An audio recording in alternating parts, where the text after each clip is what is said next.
हाँ जी students, sky Heights दोबारा आपके सामने। इंटीग्रेशन का बेटा सेकंड पार्ट लेके आ रहा हूँ मैं। इसमें हम करेंगे इंटीग्रेशन बाय पार्शियल फ्रैक्शंस।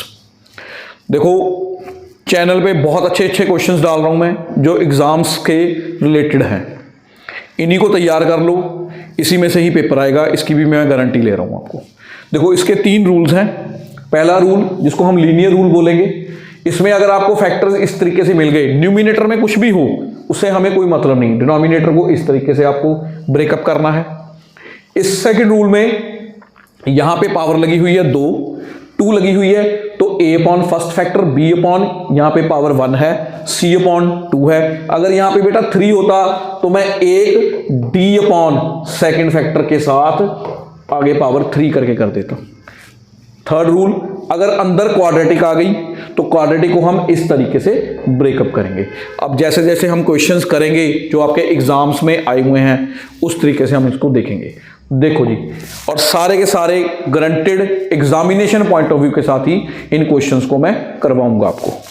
लीजिए अब क्वेश्चन देखो, देखो कितना बढ़िया क्वेश्चन आया हुआ है और आया भी सीधा का सीधा थर्ड रूल के हिसाब से है। एनसीईआरटी का क्वेश्चन है ये, ठीक है, 2020 में और 2021 में। देखने में नहीं लगता बेटा ये क्वेश्चन आपका कि पार्शियल फ्रैक्शन से होगा, लेकिन करेंगे हम उसी के हिसाब से। 1 प्लस टेंजेंट क्यूब थीटा है। देखो कितना बढ़िया कितना मजेदार क्वेश्चन आया हुआ है। देखो इसको सॉल्व करें तो पहले तो ऊपर बेटा टेंजेंट थीटा कॉमन निकाल लो, तो 1 प्लस टेंजेंट स्क्वायर थीटा हो जाएगा। नीचे क्या है भाई, 1 plus tan cube theta. Integration है, यहाँ पे डी थीटा लगा हुआ है, यहाँ पे भी डी थीटा हो जाएगा। सिंपल, ऊपर से मैंने टेंजेंट को कॉमन निकाला है। नेक्स्ट क्या करेंगे हम, अब हमें पता है कि 1 प्लस टैन स्क्वायर थीटा किसके बराबर होता है जी, सीकेंड स्क्वायर थीटा के बराबर होता है भाई हमारा। तो 1 plus tangent cube theta d theta हो जाएगा। क्लियर। नेक्स्ट देखो, अब पुट करते हैं हम टेंजेंट थीटा को टी के बराबर। तो टेंजेंट थीटा का derivative secant square theta d theta is equal to d t, ये चीज हो जाती है हमारी।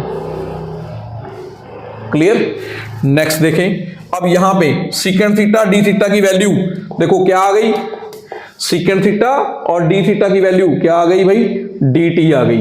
तो टेंजेंट को आपने माना था टी, ऊपर आ गया आपका डी टी और नीचे बन गया आपका 1 प्लस टी क्यूब, और ये आपका उसके बाद खत्म हो गया।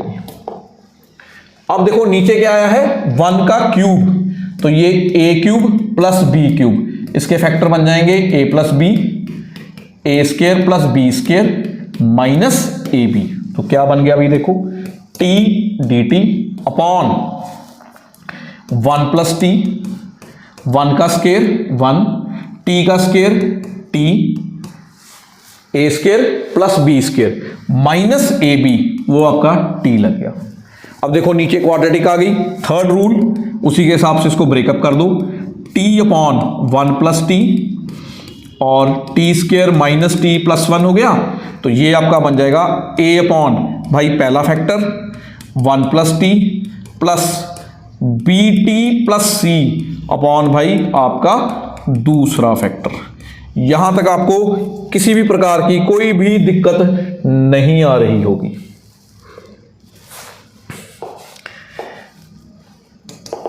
अब देखो जी, इसको आगे सॉल्व करते हैं हम। कुछ नहीं करना, यहां पे आपको एलसीएम एलसीएम लेना है और ये डिनोमिनेटर को काटना है। देखो कैसे करें हम इसको,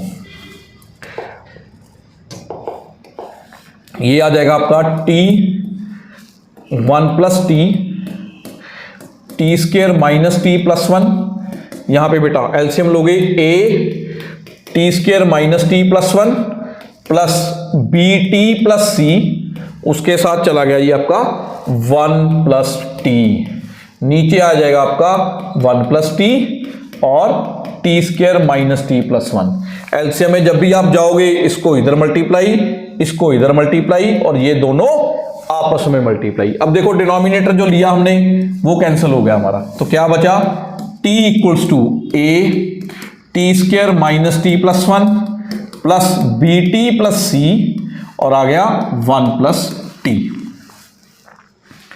बिल्कुल क्लियर। इस इक्वेशन को नंबर 1 कह लो आप, इसको भी यूज करेंगे। और अब एक बार सारी ब्रैकेट को खोल लो, मल्टीप्लाई करवा दो। देखो क्या करेंगे, t equals to A t square minus a t plus a b T plus c plus B t square plus c t. अब भाई ऐसा करो, टी स्केयर के कॉफिशिएंट्स एक तो a है एक b है आपके पास। t के कॉफिशिएंट्स एक तो माइनस a है, एक भाई b है और एक आपका c है। उसके बाद कांस्टेंट्स, कांस्टेंट कौन कौन से हैं, एक a है और एक c है, a प्लस सी। ये मान लो नंबर 2 इक्वेशन। अब हमारा काम क्या होता है पार्शियल में, जो डिनोमिनेटर में फैक्टर आए होते हैं उनको जीरो पुट करना है आपको, इन फैक्टर्स को जीरो पुट करना है।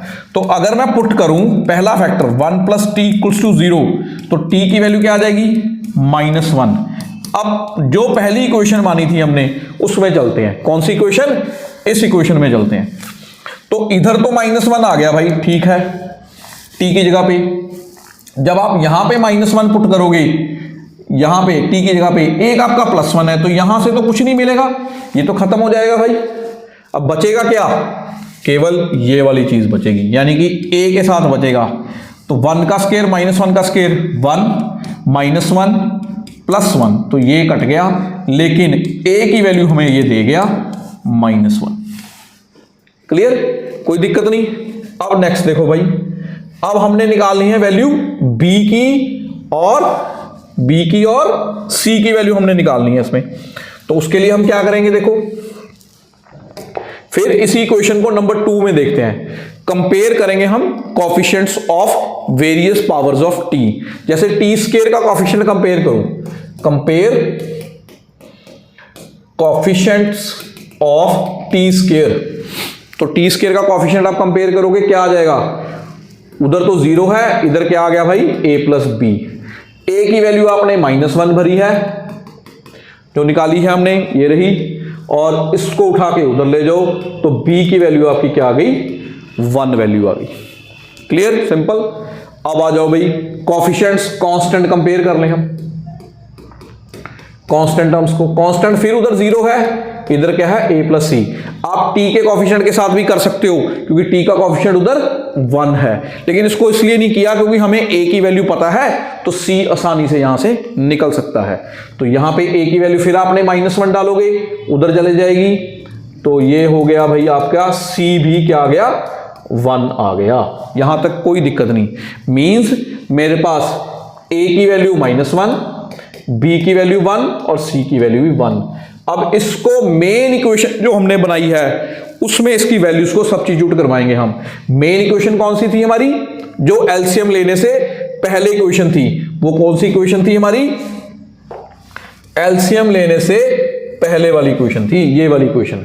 a की वैल्यू -1, b की वैल्यू 1 और c की वैल्यू 1। तो इस इक्वेशन में डाल रहे हैं हम वैल्यूज को। तो इंटीग्रेशन ऑफ a की वैल्यू -1 प्लस t, इसकी इंटीग्रेशन, प्लस b और c तो वैसे ही 1 थे भाई, टी स्क्वायर -t + 1, और इसकी इंटीग्रेशन। बस इसकी इंटीग्रेशन आप सॉल्व कर लो फॉर्मूले से, आपका आंसर आ जाएगा। जैसे 1/t, x का इंटीग्रल log x, ठीक है, इसका आप फैक्टर्स बना के आराम से कर सकते हो, निजी टर्म का स्क्वायर ऊपर लगा के कर सकते हो, हर तरीके से हम इसको मेथड को सॉल्व कर सकते हैं। तो ये 2-3 चीजें हैं जिसमें आपको करना है। मेन हमने क्या किया, इसको पार्शियल फ्रैक्शन की फॉर्म में लेकर आए हैं। ठीक है जी, क्लियर है, ये आसानी से आपका सॉल्व हो जाएगा। आगे देखिए, बहुत इंपॉर्टेंट क्वेश्चन था, एग्जाम्स में आपके बहुत बार आया हुआ। अगला क्वेश्चन देखिए, ये बेटा क्वेश्चन आपका 2015 में भी आया है, 2018 में भी आया है, 2021 में भी आया हुआ क्वेश्चन है जी ये। अब इसमें क्या है, x की पावर 4 dx अपॉन x - 1 और x स्क्वायर + 1।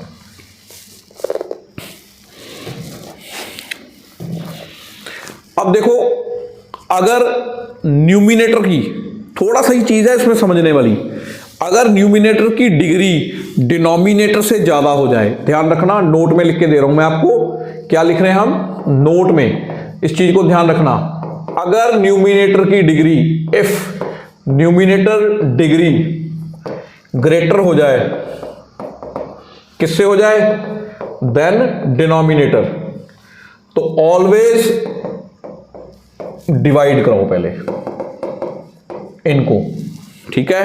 डिवाइड कराएंगे, फिर हम लिखेंगे quotient plus remainder upon dividend की फॉर्म में इसको, तो quotient plus remainder upon dividend की फॉर्म में इसको लिख के दिखाएंगे। लेकिन इसको हम इसी फॉर्म में चलेंगे। देखो न्यूमिनेटर में डिग्री कितनी है, 4, यहां पे टोटल डिग्री कितनी है हमारे पास 3, अगर मल्टीप्लाई कराएं हाईएस्ट पावर, तो इसको इसी फॉर्मेट में हम लेके जाएंगे। देखो इसमें कैसे करेंगे हम, तो इसको करने के लिए आपको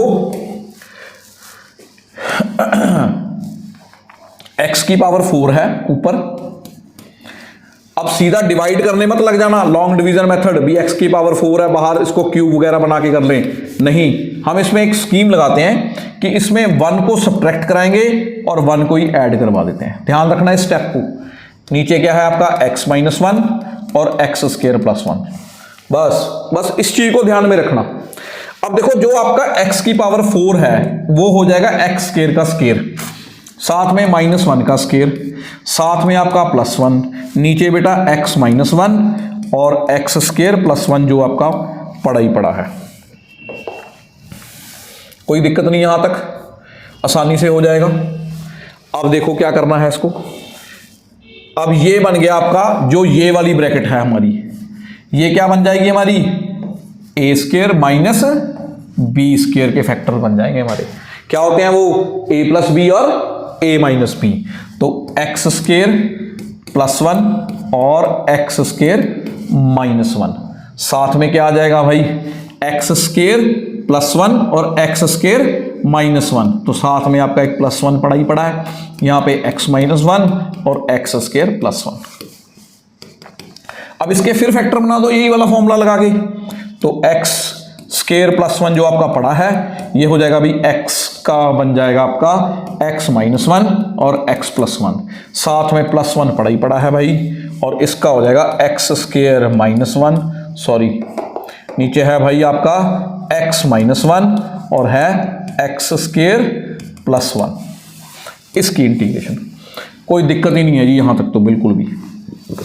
अब देखो इसको क्या करना है, अब दोनों को अलग अलग ले जाओ, जैसे इसको लिया x² + 1, यहां लिया x - 1 x + 1, और नीचे आ गया भाई x - 1 और आ गया x² + 1 plus 1 upon x - 1 x² + 1। अब यहां देखो x - 1 इससे कट गया, ये भाई इससे कट गया, तो सिंपल जो इंटीग्रेशन रहेगी x² + 1 की रह गई, x की सॉरी ये हो जाएगी x + 1 की रहेगी भाई, और प्लस इंटीग्रेशन रहेगी इसकी। अब यहां पे जो दूसरी ब्रैकेट है यहां पे आप पार्शियल फ्रैक्शन का रूल लगा सकते हो, ये तो सिंपल इंटीग्रेशन हो जाएगा, इसका तो कोई चक्कर ही नहीं है, ये तो हमें पता ही है कि पावर में 1 जोड़ देंगे उसी से डिवाइड करवा देंगे, इस इंटीग्रेशन का कोई औचित्य नहीं है। लेकिन इसको हम लेट करके करेंगे 1 अपॉन x - 1 और x² + 1 की फॉर्म में। तो इसके फैक्टर्स क्या बनाओगे आप, सिर्फ इसी के फैक्टर्स बताने हैं मुझे, इसके फैक्टर्स तो क्या बनेंगे हमारे, a अपॉन पहली bracket plus bx + c upon x² + 1, फिर वही पीछे वाला सारा काम, वही एलसीएम, आराम से x - 1 को 0 पुट करो, a और b की वैल्यू निकाल के इसको सिंपली हम इंटीग्रेट करवा सकते हैं। तो ये भी बहुत इंपॉर्टेंट क्वेश्चन जो एग्जामिनेशन पॉइंट ऑफ व्यू में आपके एग्जाम्स में बहुत बार आ रहा है।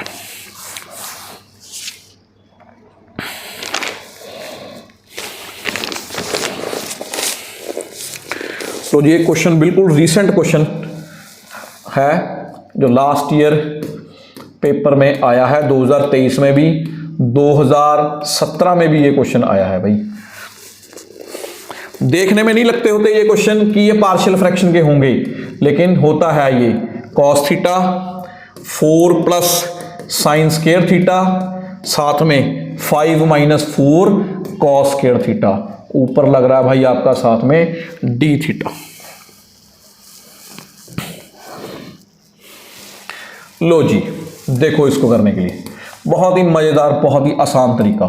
Cos theta d theta 4 plus sine square theta और 5 माइनस 4 कॉस स्क्वायर को लिख लो भाई 1 माइनस साइन स्क्वायर थीटा। कोई दिक्कत आ रही हो तो कर सकते हैं हम। अब मल्टीप्लाई करवा दें थोड़ा सा। कॉस थीटा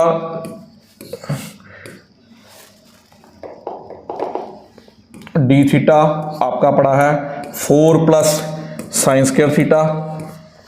अब इधर देखो बेटा, 5 minus 4 minus minus plus 4 sine square theta. अब ये बन जाएगा आपका cos theta d theta upon 4 plus sine square theta. इसमें इन दोनों का बन गया भाई 1, 5 में से 4 गए 1 साइन स्क्वायर थीटा। अब इसमें पुट कर दो, किसको पुट कर दें? साइन थीटा को टी, साइन थीटा का derivative cos theta d theta जो आपका न्यूमिनेटर में पड़ा है डी टी। लो जी डी टी, 1 डी टी लिख रहा हूं मैं इसको। नीचे वाले को क्या 4 टी स्क्वायर और ये कर दिया हमने 1 प्लस 4 टी स्क्वायर। लो जी ये 2 बार बन गया आपका 1 प्लस 4 टी स्क्वायर और 1 प्लस 4 टी स्क्वायर। अब ये वही पार्शियल फ्रैक्शन की तरह पे है, उसी तरीके से हम इसको सॉल्व करेंगे हम। अब इसमें क्या कर सकते हो आप, इसको अगर पार्शियल फ्रैक्शन की फॉर्म में लेके जाना है तो a upon a t plus b upon t square plus 4 plus c t plus d upon 4 t square plus 1। अब फिर दोबारा इसको मल्टीप्लाई करो पार्शियल फ्रैक्शन में। a भी पता करना है हमने, इसमें b भी पता करना है, c भी और d भी। इनको कैलकुलेट करने के बाद सिंपली यहां पे फिल करने के बाद इसको इंटीग्रेट करवा सकते हैं। बहुत सिंपल काम है ये, ठीक है। बेसिकली हमने इसमें फैक्टर्स बनाने सीखने हैं।